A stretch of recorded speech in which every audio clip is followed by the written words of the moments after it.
Now, all the core concepts that we've talked about in journalism absolutely apply regardless of where your news is going to be put out, whether it's on broadcast stations, whether it's online, whether it's in print. But there are some specific things that we do have to look at if we're dealing with broadcast or if we're dealing with online news as opposed to physical newspapers.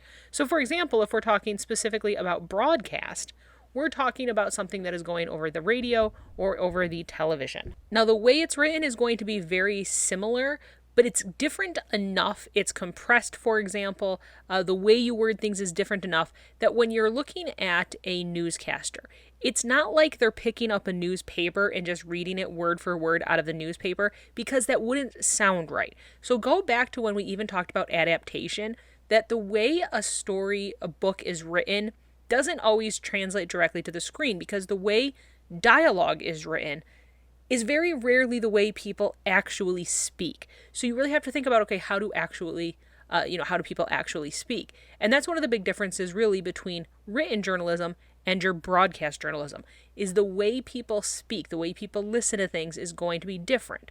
So you have to be aware of things like numbers, addresses, names, because you don't want to overcomplicate things. You can go back and reread something if you misread it wrong. But if it's in, a broadcast, if it's on the radio especially, you can't really go back. Granted, if it's broadcasting on television, if you're watching it as a YouTube video or something like that, if you miss something, generally you can just back up a little bit. That's not too much of a problem. But if you're listening to it on the radio in particular, have you ever had a situation where you're listening to a news story and you stop paying attention for like 3 seconds and you miss something important?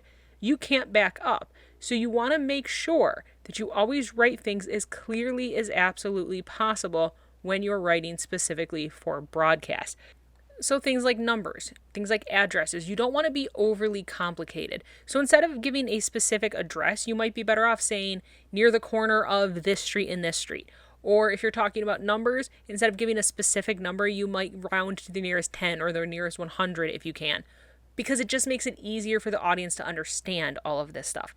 Same thing with names, is you don't want to throw too many names in broadcast stories at the audience, because they're going to confuse things very, very quickly. Because again, your brain processes the information differently when you hear it than as opposed to if you're reading it. When we're looking specifically at radio and television, some things you also have to keep in mind. Keep it simple. Keep it as simple as possible and focus on the facts. Very rarely in your 6 o'clock, 10 o'clock newscast do you go into a lot of detail in the stories. It tends to be much more of just kind of an overview of all of the news. Whereas when you're reading a story, you tend to get a lot more secondary information. You tend to get a lot more quotations. You tend to get a lot more, analysis. That does exist in broadcast news, but it tends to focus much more on what can we put out in a short amount of time? What can we produce in a quick amount of time?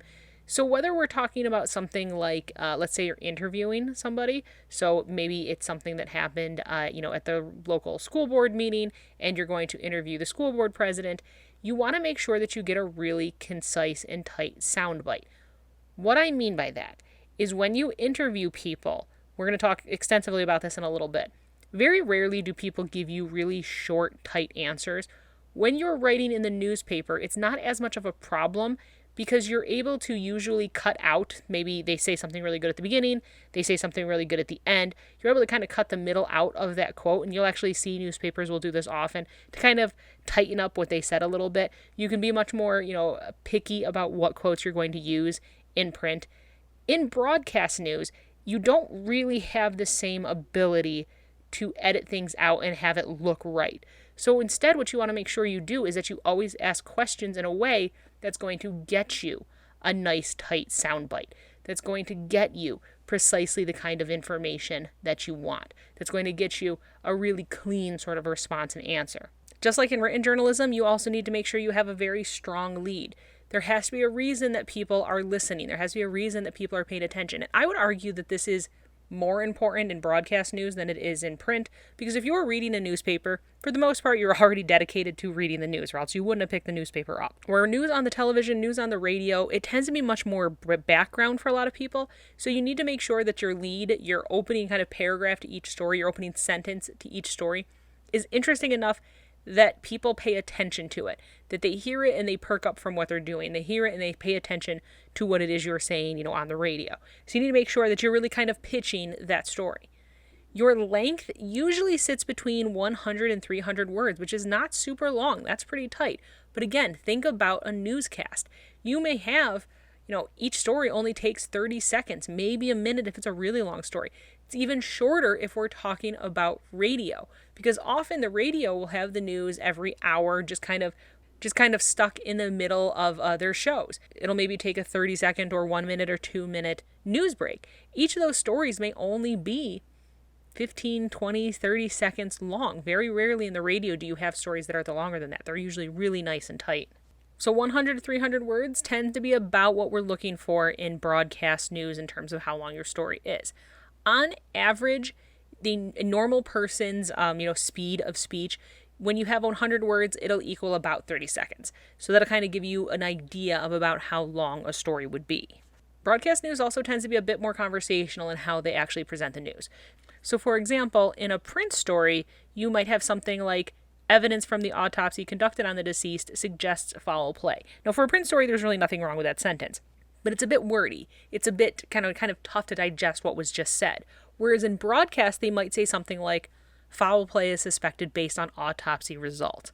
You may not even put autopsy results. You may just say foul play is suspected. Again, it's about keeping it conversational. It's about tightening up.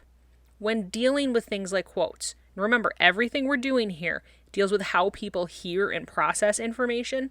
If you're quoting somebody, you're better off putting the attribution or who gave you the quote before the quote as opposed to after.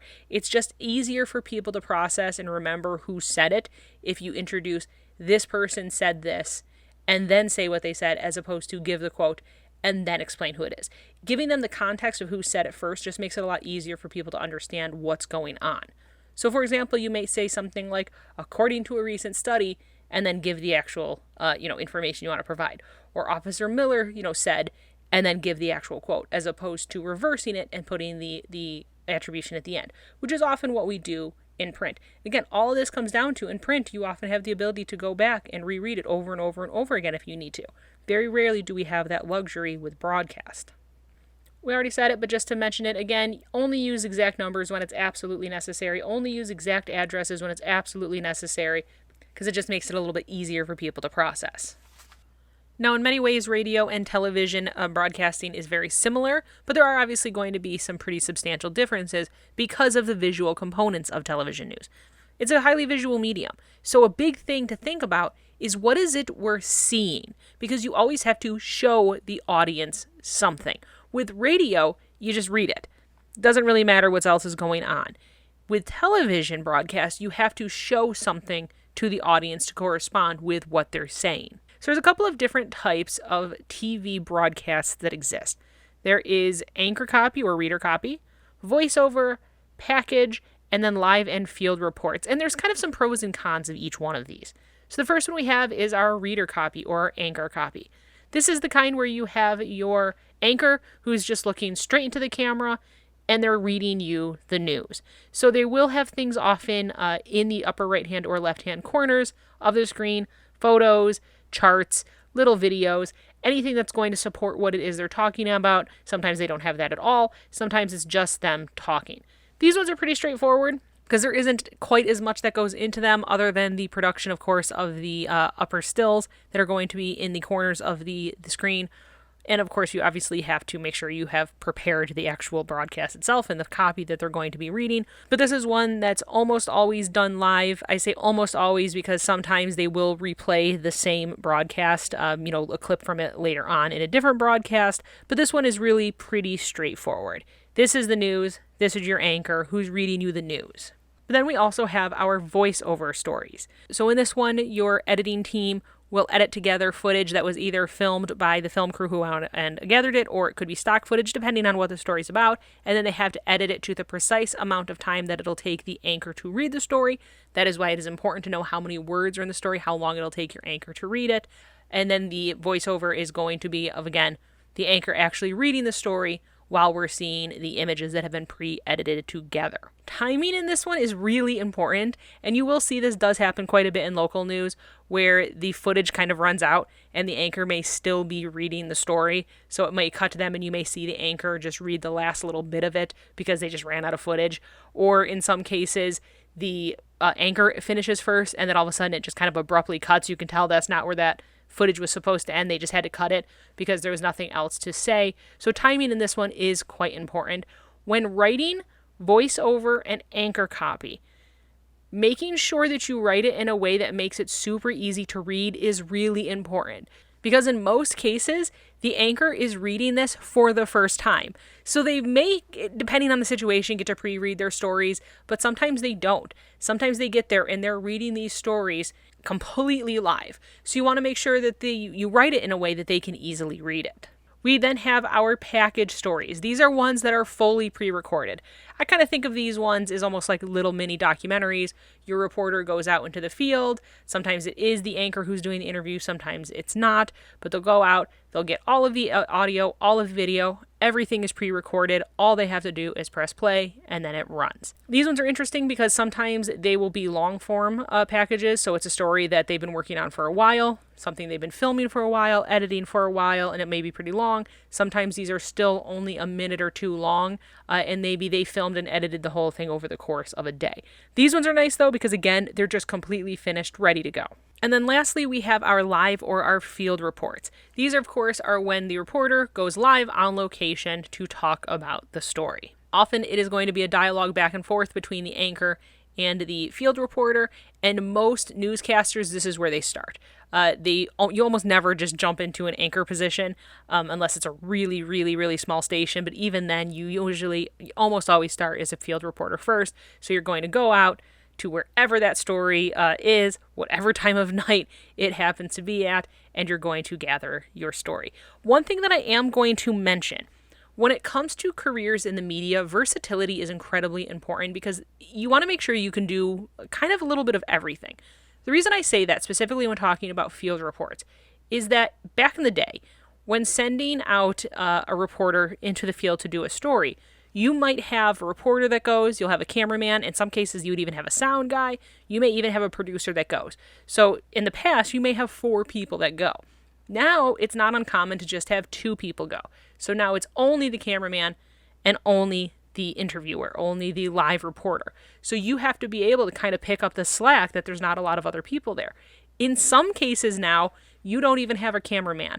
Some smaller stations, if it's something that happens very quickly, you may be the cameraman and the audio person and the reporter. You may be the only person there. So it's important that you know how to do basically everything in the field, or at least have an idea of how to do everything in the field. Let's look at a little bit of terminology. So a lower third, that is going to be basically your caption. So it's going to be the name of the person. It's going to be whatever is on the bottom of the screen describing the scene, describing who it is you're talking to. We'll talk more about lower thirds in a second. A crawl or a news ticker. When you think of these, think of Fox News. This was not common 15, 20 years ago. Now most stations have these and Fox News really popularized them. What this is it's that constant run of, 1 or 2 sentence news that's constantly playing on the bottom of your screen. It just goes by and by and by and by, basically headlines of what's going on in the news. That is your crawl or your news ticker. A bumper, you can kind of think of it as like an introduction. So let's say you're going to sports and all of a sudden there's like a little graphic that comes up on the screen and it has a little audio cue that now you hear that, you see that, you're transitioning into the sports. That's a bumper. Or you might have one that's for weather. That again is a bumper. A lot of YouTube news creators will use these as well. It's kind of an indicator of not only is this their channel, but anytime they're transitioning from one form of news into another. A-roll versus B-roll. So a lot of people do know what B-roll is. That's a much more commonly used phrase. And B-roll is basically anything that is supporting your story. So if it's a newscast and you're talking about a local, football game, your A-roll is your primary story. So this would be, the interviews. This would be the, broadcaster who's actually telling the story. Your B-roll then is all of that extra footage that you show over it. So your A-roll, Is your broadcaster there talking about the football game, interviewing the coach, interviewing the quarterback? Your B-roll is the actual footage of the game. People sitting in the stands, people getting hot dogs, stuff like that. B-roll is incredibly important in the field of like documentaries, or any sort of nonfiction film, because your A-roll, again, is your core story. It's the interviews. It's the people telling the story.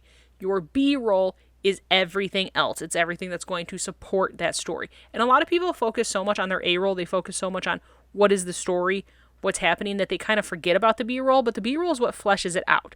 The B-roll is really important to kind of give, some meat to the story and kind of give context to what's happening, let people see what it is you're talking about. So never forget about your B-roll. Teleprompter, pretty straightforward. You guys all know what a teleprompter is. It's a thing that sits, in some cases, right underneath the camera lens, or in some cases directly over it, depending on the style of teleprompter you have, that basically tells you what you're supposed to be reading.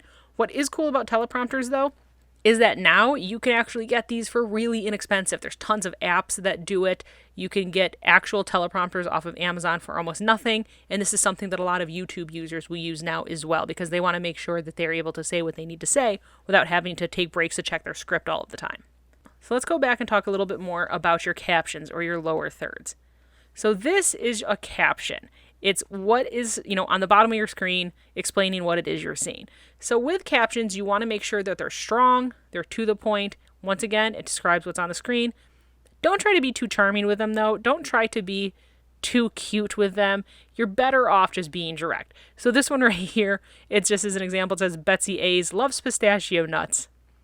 I don't know. Maybe they would have been better off just saying customer or shopper for that one, but loves pistachio nuts, or even pistachio nut enthusiast would sound better than loves pistachio nuts. That's a weird one.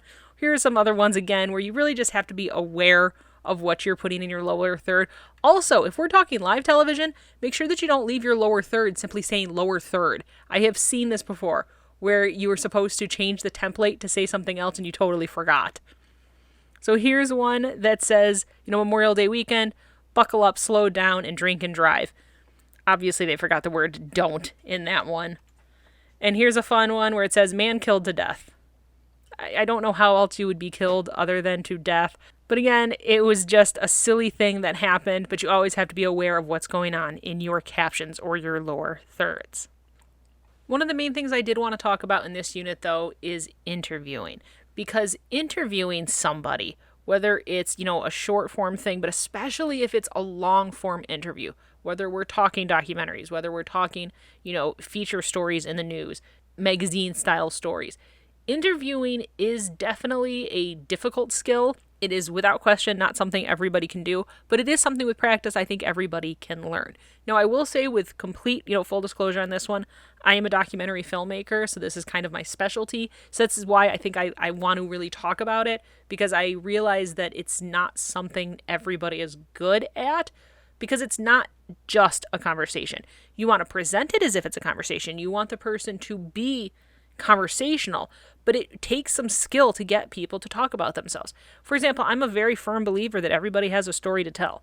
Everybody has something interesting about them. There's something that everybody is able to talk about, is able to give insight into. But the problem is, how do you get people to tell it, especially if they don't even know there's anything interesting about them?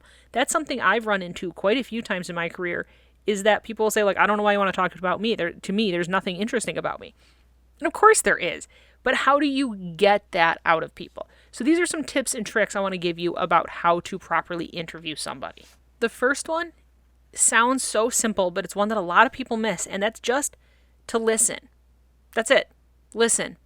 Listening to people and being mindful. So being mindful is the idea of being aware, being in the moment, being open to that person. This idea of actively listening to them, being mindful, it encourages answers. It encourages people to continue talking. People want to talk.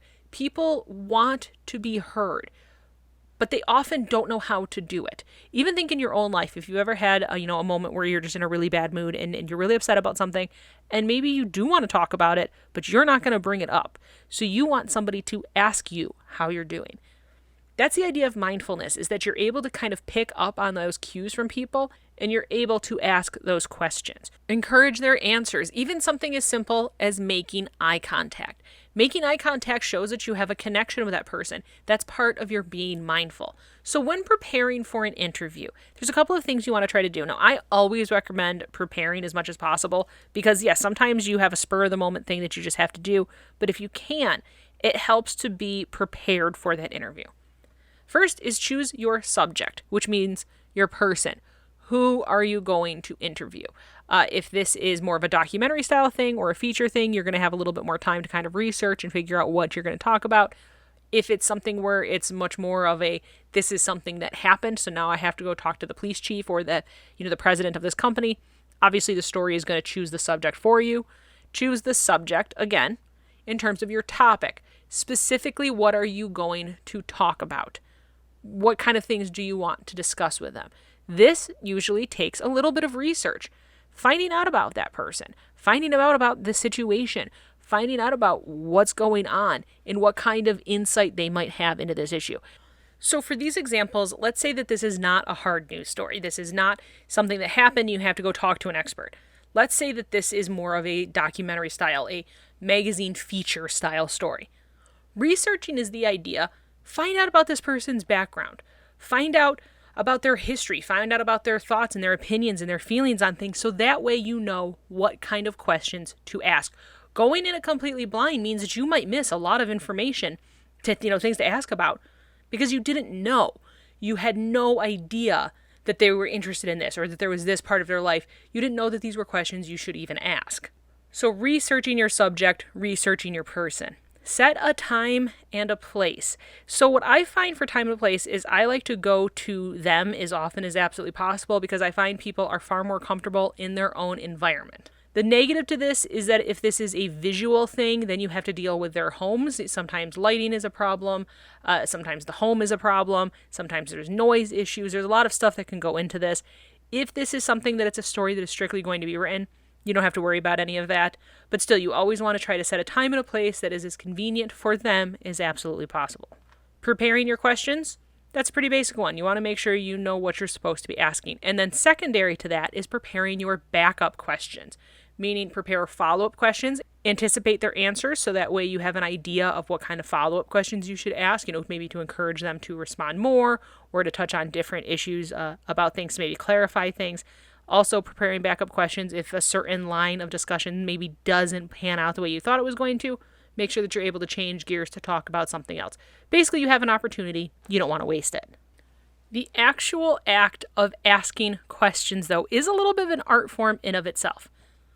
One question is, do you want to ask obvious questions or not? My answer to that is yes, because even though you think this question and this answer is obvious, it might not be. You might end up getting a completely, unexpected answer. So in that case, it's always worth to ask questions, even if you think it's an obvious answer. If it is, you don't have to use it, but you never know what you're going to come up with. You also want to ask open-ended questions, meaning that you want to phrase your questions in a way that encourages them to not just say yes or no, but to actually answer you in complete sentences that has some thought in them. So for example, my grandmother grew up in Missouri. So if I were to interview her, if I were to say, did you live in Missouri when you were young? That's a closed-ended question because she can just say, yes. And now that's the end of that question. Another closed question would be something like, where in Missouri did you live? And she would say, Joplin. And once again, that's a closed-ended question. I don't have any other information there. Instead, you want to ask your open-ended question. So something along the lines of, tell me about the town you grew up in Missouri. Because she can't just say yes or no. She has to give you an answer. So the idea behind this is just to encourage more of a discussion. You also never want to interrupt. Now, this is counterintuitive to how we think of discussions happening in real life, because in real life, we're used to saying, If this is an audio-based or visual-based interview, you want to make sure you don't do that, because nobody wants to hear the interviewer constantly saying, in the background. You also want to be careful not to start talking about yourself. That's another part of not interrupting. You can reference yourself. You can give examples about yourself to connect with that person. But remember, the interview is about them, not you. You always want to support their answers. So that goes back to that first slide of how do you encourage. Things like smiling, eye contact, nodding along, giving that kind of visual encouragement that they're answering things the right way and to kind of encourage them to continue speaking. Encourage deep answers Once again, I find that, encouraging answers will do this automatically. Things like as they're speaking, you just continue to kind of smile and nod at them and encourage it. And as they're getting deeper, keep encouraging that. It's going to get you better and better answers. You also want to build up to your tougher questions, unless you really are trying to blindside somebody. But generally speaking, you want to start with kind of the easier questions to let somebody get comfortable with the process of being interviewed, get comfortable speaking with you, kind of build a relationship, build up to those tougher questions when it kind of feels like the time is ready for them. Sometimes you need to rephrase and re-ask a question. Sometimes what will happen is you ask a question and somebody doesn't really answer it. They answer something else or they kind of go on a tangent. It's okay to rephrase that question. Sometimes I'll do it immediately, like I'll immediately re-ask the question. But you want to be careful because sometimes that can be insulting. That can kind of come off as, well, you didn't answer my question, so I'm going to ask it again. Instead, you're better off kind of waiting a little bit and then redirecting to it again. Like, oh, speak more about that thing, or tell me a bit more about this. That's one way to kind of rephrase a question that you maybe already asked once, but you didn't get a complete answer out of it. Again, have a conversation. You don't want to make it about you, but you want to, again, encourage them, make it feel like it's a friendly sort of setting. You want to try to ask short questions and one question at a time, because things get too long, things get too complicated. They literally just confuse the subject and you end up getting an answer that doesn't really apply. Avoid leading questions is the idea that you want to phrase things in a way that's not like, don't you agree that? Because saying, don't you agree, that is a leading question. You're not really asking their opinion. You're just trying to get them to agree with you. That's something you want to try to avoid doing. So you really want to make sure that you're getting their opinion, not just getting their response to what they think you want them to say, because leading questions will do that. Leading questions will get you them to say what they think you want instead of what they actually think. Taking notes is kind of a big one, and there's some mixed opinions on this one. I work in documentaries, so I always have obviously a visual record of what was being said, but if you don't, you want to try to take notes in some way so that you remember what was said, so that you're able to kind of follow along. Some people like to use audio recorders. All cell phones have audio recorders built into them now. It's generally a good idea to ask permission, though. If you're using a notebook, you want to make sure that you're not staring at your notebook the whole time. You want to make sure that you're not fixated on your notes. A lot of people who do lots of interviews will develop a shorthand. So that means they're able to kind of write things very quickly, and they're able to write things with lots of abbreviations, but they still know what they mean. They still know what they're talking about. Other things that you want to watch out for, though, drifting attention is a big one. And when I say that, I mean both yours and theirs. You want to make sure that you don't start to drift off. I have made this mistake before, interviews that have just gone on for a really long time, people who talk a lot. It's easy for you to start losing your attention and to kind of start drifting. You want to be careful of that. But you also want to be careful of that with them.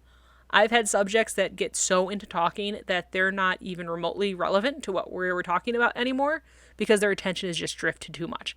Once again, that's the idea of rambling as well. You really want to make sure that you're staying on topic, or at least somewhat on topic. It's okay to drift a little bit. It's okay to ramble a little bit because sometimes you get cool responses that way. But you want to make sure that everything actually relates. And then again, if your answers do not actually answer the questions, you may have to rephrase them. I have made this mistake before as well, where I thought it was all good until I went back to edit the interview or to write the story, and I'm like, you know what? Not a lot of this is usable because it doesn't really pertain to what I thought the story was going to be. So those are just, again, things to be aware of.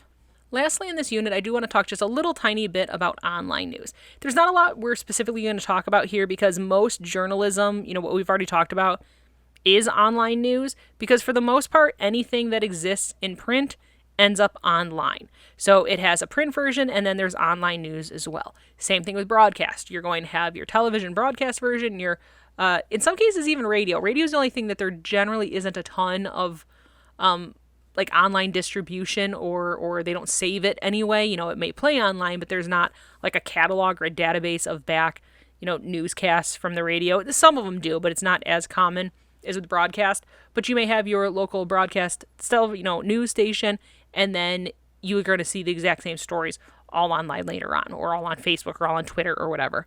And then you also, of course, have your online only stories. So these are your YouTube newscasters who they don't have stations, they don't have newspapers, they're only online. These are even the news interviewers, the newscasters that work specifically on Twitter. That's all they do. They don't have an outlet other than Twitter. or ones who, of course, work for newspapers but don't actually print in the newspaper, they're exclusively online. But big questions to look at with online news, and the reason we're not going into a ton of detail on this is because it is covered in other classes. But you do have to consider who gets their news online and what is that demographic. My grandmother, for example, does not get her news online. She is strictly a newspaper and the 6 o'clock news. So if we're talking about who gets their information and where do they get it from, generally younger audiences are more likely to get their news only online. And because of that, sometimes the opinions are going to kind of change because of who is putting news online and who's not. So there's kind of some interesting things to think about in terms of where you're getting your news, who's providing the news, and who's watching it. Just like everything else, there's a bunch of pros and cons to online news as well. One of the biggest pros, one of the biggest advantages is that space is truly unlimited. In the past, you only had, half an hour per news broadcast. You only have so many pages of the newspaper. Now space is unlimited. You want to make a story that's 100 pages long? Go for it. Nobody's saying it's going to get read, but you can do it. You can have as many stories as you want. And that's an amazing thing because it's giving us more voices than we've ever had before. More people are able to partake in the media. More people are able to put their opinions out there, for better or worse, than ever have before because of that unlimited space. It's also instantaneous, meaning that the second a story breaks, we can know about it. There's obviously going to be some cons to that as well. Accountability is a big one. Because of the nature of online news, we don't always know where that news is coming from, especially if it's coming from some place like Twitter. Twitter is amazing because of how it breaks news. Whenever there's a huge news story breaking or even something like an election, I will turn to Twitter because you get information from there faster than anywhere else. But again, there does tend to be a lack of accountability. Twitter does fact check, kind of, but even then, you don't know where this is coming from. You don't know who the sources are. You don't know if this is just some person who has, an axe to grind. You don't really know anything. And also, because of how quickly these stories are being put out there, a lot of times information that we get isn't totally right because they just haven't had the chance to go through and really fact check everything. Another issue with Twitter is it's relatively easy to hack. We actually saw this a number of years ago when the official Fox News politics page got hacked, basically saying that Obama had been assassinated. This wasn't up for very long, but it was long enough that a lot of people who followed the Fox News Twitter actually thought that Obama had, in fact, been assassinated. So when it comes to online news, again, a lot of it is very similar to other types of journalism when it comes to broadcast news, but there are definitely going to be some differences because of who your demographics are, because of how it's going to be read. But honestly, most of this comes down to just practice. How you learn to be a better writer, how you learn to be a better journalist is just to do it, just to practice it, and then each time, each story you write gets better than the one you did before.